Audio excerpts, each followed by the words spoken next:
कहानी का शीर्षक है दृष्टिकोण। प्लीज सब्सक्राइब @सीमा मुदगिल। दृष्टिकोण। एक बार की बात है, दो भाई रोहित और मोहित 9वीं कक्षा के छात्र थे और एक स्कूल में पढ़ते थे।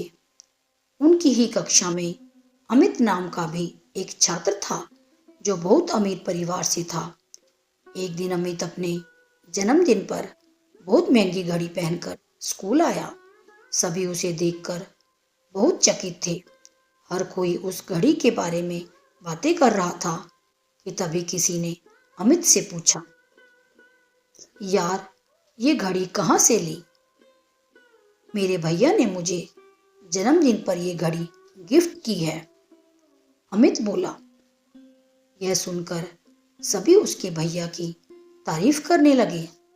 हर कोई यही सोच रहा था कि काश उनका भी ऐसा कोई भाई होता। मोहित भी कुछ ऐसा ही सोच रहा था। उसने रोहित से कहा, काश हमारा भी कोई ऐसा भाई होता। पर रोहित की सोच अलग थी। उसने कहा, काश मैं भी ऐसा बड़ा भाई बन पाता। वर्ष गुजरने लगे।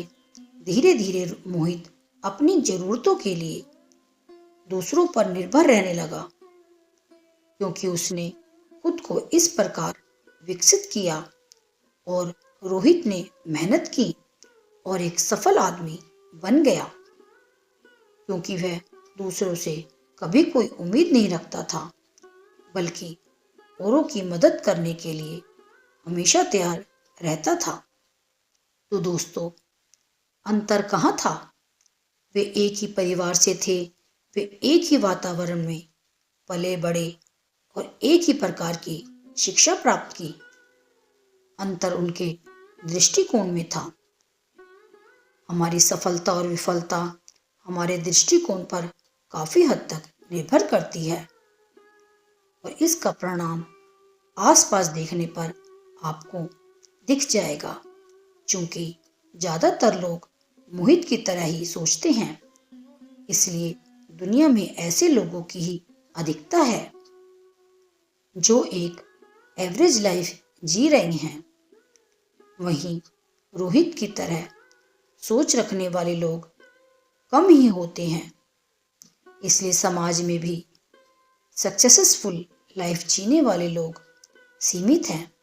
अतः हमें हमेशा सकारात्मक दृष्टिकोण विकसित करने के लिए पूरी कोशिश करनी चाहिए और नकारात्मकता से बचना चाहिए, क्योंकि वो हमारा दृष्टिकोण ही है जो हमारे जीवन को परिभाषित करता है और हमारे भविष्य को निर्धारित करता है।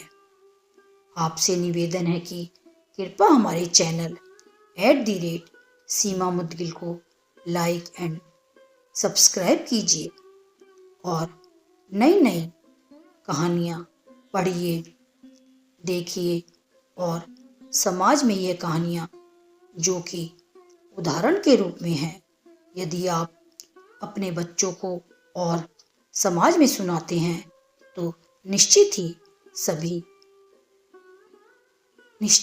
सभी का बेहतर चित्त एवं चरित्र निर्माण होगा। आपका बहुत बहुत धन्यवाद। आपकी सेवा में सीमा मुदगिल।